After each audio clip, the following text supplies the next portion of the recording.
இன்றைய இறைவார்த்தை தொடக்க நூலில் இருந்து வாசகம். அந்நாள்களில் எகிப்து நாடு முழுவதும் பஞ்சம் வந்தபோது மக்கள் பார்வோனிடம் வந்து உணவுக்காக ஓலமிட்டனர். பார்வோன் எகிப்தியர் அனைவரையும் நோக்கி, யோசேப்பிடம் செல்லுங்கள், அவர் சொல்வதை செய்யுங்கள் என்று கூறினான். நாடு முழுவதும் பஞ்சம் பரவிய பொழுது யோசேப்பு களஞ்சியங்களை திறந்து எகிப்தியர்களுக்கு தானியங்களை விற்குமாறு செய்தார். ஏனெனில் எகிப்து நாட்டில் பஞ்சம் கடுமையாய் இருந்தது. உலகமெங்கும் கொடும் பஞ்சம் நிலவியது. அனைத்து நாட்டு மக்களும் யோசேப்பிடம் தானியம் வாங்க எகிப்திற்கு வந்தார்கள். கானான் நாட்டிலும் பஞ்சம் நிலவியதால் அங்கிருந்து தானியம் வாங்க சென்ற மற்றவர்களோடு இஸ்ரேலின் புதல்வர்களும் சேர்ந்து சென்றனர்.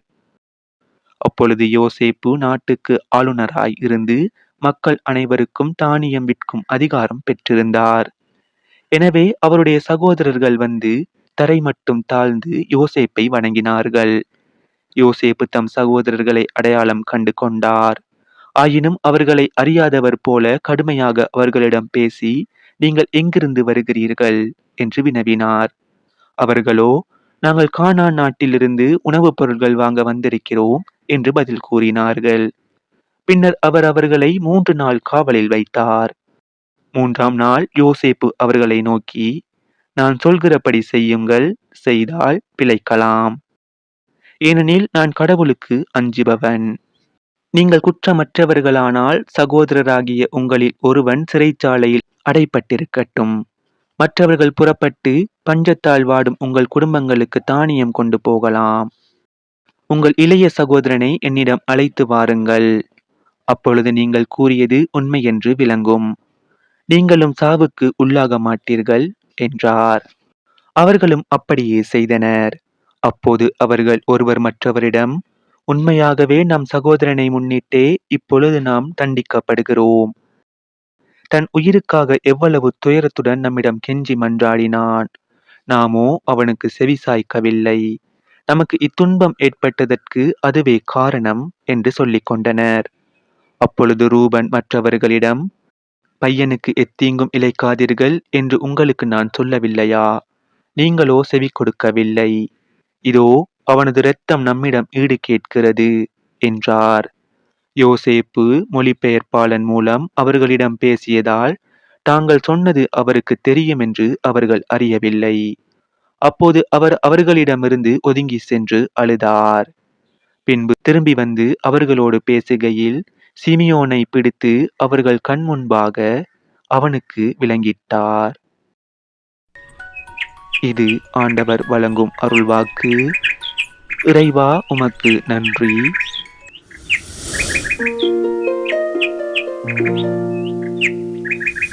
இன்றைய தினத்துக்கு உரிய நற்செய்தி வாசகம். மத்தேயு எழுதிய தூய நற்செய்தியில் இருந்து. அக்காலத்தில் இயேசு தம் சீடர் 12 தம்மிடம் வரவழைத்தார். தீய ஆவிகளை ஓட்டவும் நோய் நொடிகளை குணமாக்கவும் அவர்களுக்கு அதிகாரம் அளித்தார். அத்திருத்தூதர் 12 பெயர்கள் பின்வருமாறு. முதலாவது பேதுரு என்னும் சீமோன், அடுத்து அவருடைய சகோதரர் அந்திரேயா, செபதேயுவின் மகன் யாக்கோபு, அவருடைய சகோதரர் யோவான், பிலிப்பு, பர்த்தலேமேயு, தோமா, வரித்தண்டினவராகிய மத்தேயு, அல்பேயுவின் மகன் யாக்கோபு, ததேயு, தீவிரவாதியாய் இருந்த சீமோன், இயேசுவை காட்டிக் கொடுத்த யூதாசு இஸ்காரியோத்து.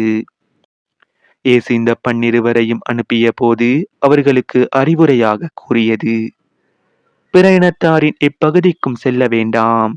சமாரியாவின் நகர் எதிலும் நுழைய வேண்டாம். மாறாக வழி தவறி போன ஆடுகளான இஸ்ரேல் மக்களிடமே செல்லுங்கள். அப்படி செல்லும் போது விண்ணரசு நெருங்கி வந்து விட்டது என பறைசாற்றுங்கள். இது நம் கிறிஸ்து இயேசு வழங்கும் வாழ்வு தரும் நற்செய்தி. கிறிஸ்துவே உமக்கு புகழ்.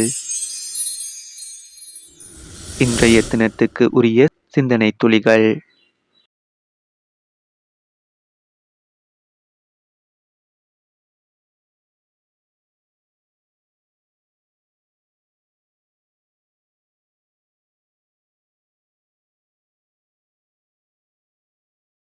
தமது சீடர்களின் முதல் பணியாக எது இருக்க வேண்டும் என்பதை இன்றைய நற்செய்தியில் தெளிவாக்குகின்றார் இயேசு.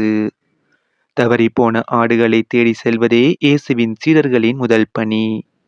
இயேசு எப்போதும் பாவிகளின் பக்கம் நின்றவர். சாகும் போது 2 திருடர்கள் நடுவே இறந்தவர். உயிர்த்த பிறகு ஒரு பெரிய பாவிக்கு, மகதலா மரியாவுக்கு முதலில் காட்சி கொடுத்தவர். தங்களது சகோதரர் யோசேப்பை அவரது சகோதரர்கள் ஈவு இரக்கமின்றி கிணற்றுக்குள் தள்ளி, பிறகு வியாபாரிகளிடம் அவரை